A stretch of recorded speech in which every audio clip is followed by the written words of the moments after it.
Voilà, donc après avoir vu donc l'opérateur, le gradient de f, la divergence de v, eh bien, je vais voir le rotationnel qu'il faut utiliser en mécanique des fluides et en, je veux dire, comment on fait ça, généralement en mécanique des fluides, là-bas, on l'entreprend comme en cas d'étude, hein, notamment pour les tornades, etc., etc. Mais on peut retrouver le rotationnel dans d'autres domaines. Voilà. Voilà. Donc après avoir vu donc, le gradient d'une fonction scalaire, d'un champ scalaire, gradient d'un champ scalaire qui donnait un vecteur, bien sûr, la divergence qui est un scalaire, la divergence est un scalaire, ici il n'y a pas de vecteur 1, 2, 3, divergence d'un vecteur. Maintenant je vais voir le rotationnel, le rotationnel il va mélanger les deux. Voilà. Je vous rappelle le champ de vecteur, c'est ceci, hein, j'ai déjà vu ça plusieurs fois. Donc je vais effacer ceci, donc j'en ai plus besoin pour développer, je veux dire, le rotationnel de V. Alors, le rotationnel c'est aussi un vecteur. Tout comme le gradient, le rotationnel est un vecteur.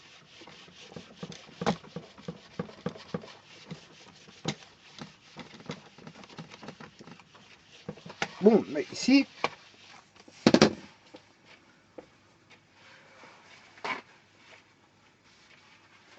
je vais développer donc en coordonnées cartésiennes.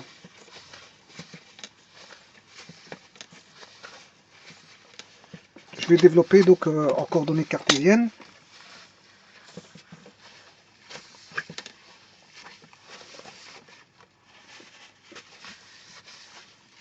Et non pas en coordonnées cylindriques ou polaires. Ici, je vais le faire en coordonnées cylindriques, en coordonnées cartésiennes. J'ai tout commencé en coordonnées cartésiennes, donc je vais tout terminer en coordonnées cartésiennes. Donc le rotationnel de V, la fonction V étant bien sûr la fonction, le champ vecteur. Voilà, c'est le champ vecteur. Ou fonction à valeur vectorielle. Donc vous rentrez coordonnées x1, x2, x3 d'un point, dans, bien sûr dans R-cube, parce que ici je suis situé dans R-cube, je vous l'ai dit, je travaille dans R-cube. Et ça nous donne un vecteur en fonction des coordonnées. Voilà. Et quand on fait le rotationnel de V, c'est tout simplement faire l'opération suivante, c'est de prendre le vecteur E1, le déterminant constitué par ceci et par les dérivées partielles.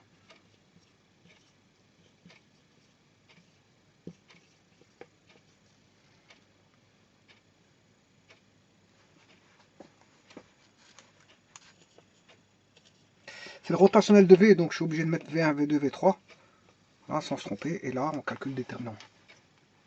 Alors, le rotationnel c'est ça.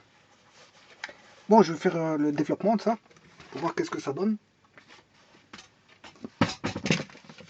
En coordonnées cartésiennes, je le répète. Alors faisons le déterminant. On aura delta x2 v3. Donc ici c'est simple, hein, les colonnes ont un indice, l'indice 1 pour la colonne 1, E1, delta dérivée partielle par rapport à la variable x1 et voilà v1. V1 qui est la composante du vecteur v. Alors ici on aura E2, delta x2, v2 pour la colonne 2, et pour la colonne 3, E3, delta x3 et v3. Voilà, donc ici on a les composantes, ici on a les vecteurs de base et l'opérateur de différenciation partielle en fonction de la variable x1, x2 ou x3. Les autres étant bien sûr, si je prends x1, les autres étant constantes, si je prends x2, je dérive par rapport à x2 partiellement, ben les deux autres sont constantes. À chaque fois qu'on dérive par rapport à une variable, ben les autres sont considérées comme des constantes. Donc voilà. Bon, on va développer ceci. Bon, ce qui fait delta sur delta x1, non, je me trompe déjà, c'est delta sur delta x2 v3. Delta x2 de v3 e1. Voilà le premier le premier développement.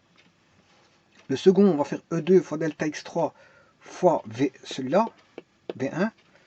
V delta plus delta sur delta x3 V1 E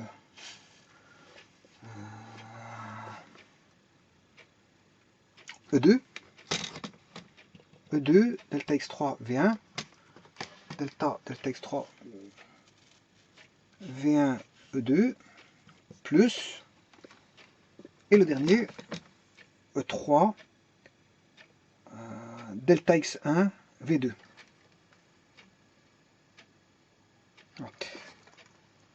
On aura E3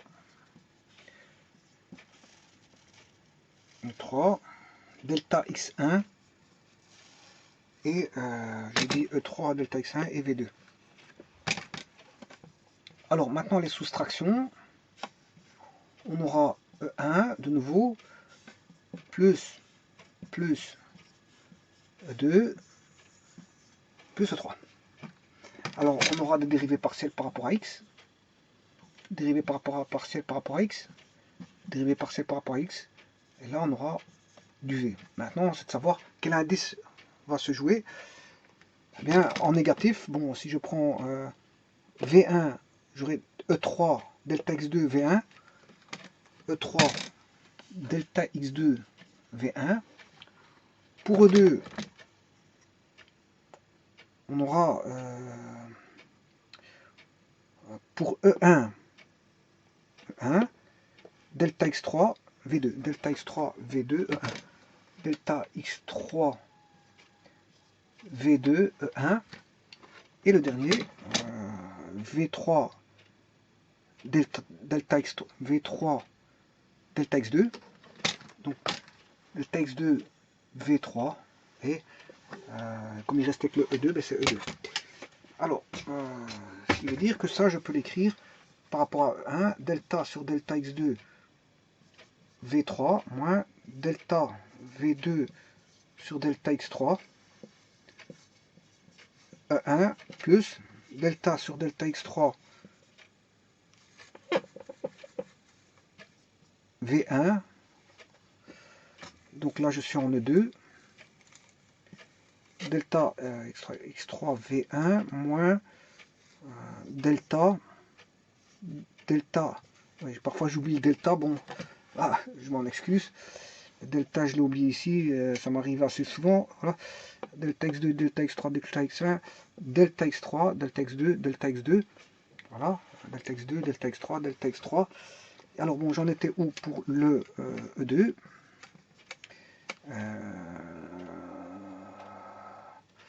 pour le E2, donc on a 3, 1, et pour le E2, on a 2, 3. Voilà. Bon, maintenant, si je conjecture pour trouver le E3, mais il suffit de regarder ce que l'on a ici. Pour E1, on a 2, 3, et 2 en dessous et 3 au-dessus. Et là, c'est l'inverse, on a 2 au-dessus. Donc, quand vous prenez le 1, il restera, après 1, il y a 2, 3. Parce qu'il n'y a que 3 éléments. 1, 2, 3. Il y a 3 indices. 1, 2, 3.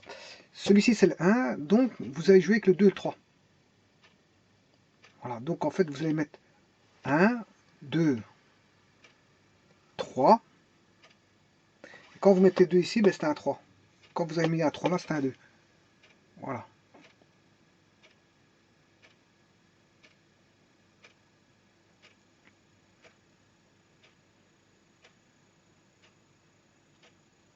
Alors, si je dis ça, est-ce que je ne me suis pas trompé ici?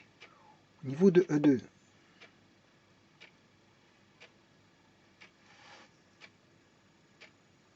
Voyons voir. Pour E2, en négatif, E2 on aura V3 delta I. Ouais. L'idéal c'est de l'écrire, hein, parce que c'est vrai que sinon je fais des erreurs, et voilà. Delta sur delta x2, V1 et V2. Voilà, donc ici, V2 delta x3 E2, E1, V2 delta x3, V2 delta x3 E1, oui. V3 delta x1 E2, V3 delta x1 E2, V3 delta x2, V3 delta x1. Voilà, là il y a une erreur. V3 delta x1 E2. Voilà. Donc maintenant, voyons voir par à l'arrêt qu'on a vu tout à l'heure. Là, j'ai le 2, donc les deux autres seront 1 et 3. Voilà. Donc vous placez 3. Donc là, ce sera 1. Voilà. Là, vous placez 1. Mais là, ça sera 3. Donc c'est juste. Voilà. Donc, si on voit la chose comme ceci, je peux dire que là, j'aurai delta x moins sur delta x. Là, j'ai 3. J'ai 3. Donc, je vais mettre 2 et 1 là. 1 et 2. Voilà. Voyons voir. Le E3 il est là, c'est delta V2 sur delta X1, delta V2 sur delta X1, oui. Et le E3 ici, c'est moins delta V1 sur delta X2. Donc voilà, tout est dit. Tout est dit. Donc, quelque part, il suffit de faire...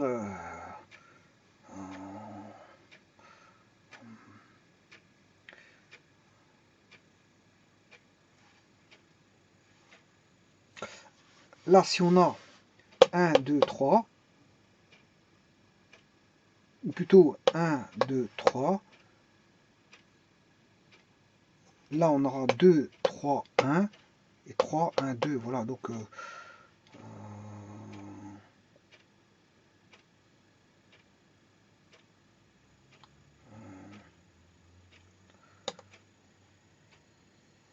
voilà, donc le rotationnel, c'est ceci, en fait, en coordonnées cartésiennes.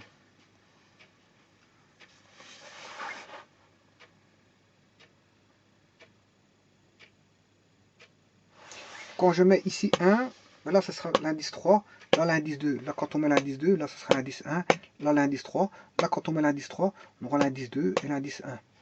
Voilà. Et en dessous, c'est le contraire. Quand vous avez mis 3, en dessous, c'est 2. Quand vous avez mis 2, c'est 3. Là, comment vous avez mis 1, c'est 3. Quand vous avez mis 3 ici, c'est 1.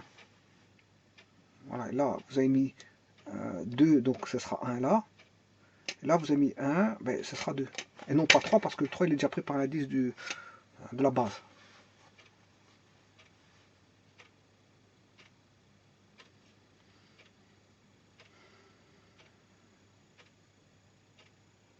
Et si vous voulez savoir, au-dessus, les V, ce sera pour E1, les indices 23, 13 pour E2, pour les V, bien sûr, et 21. Vous retenez 23, 13, 21. C'est vrai que bon, c'est trois chiffres qui n'ont rien à voir les uns avec les autres. Voilà.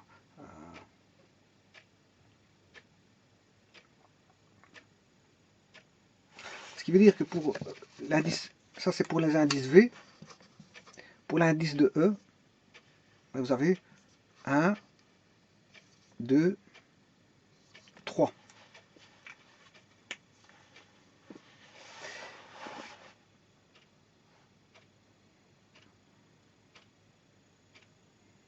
Alors, donc on n'aura pas 2, 3, 1, mais 2, 1, 3.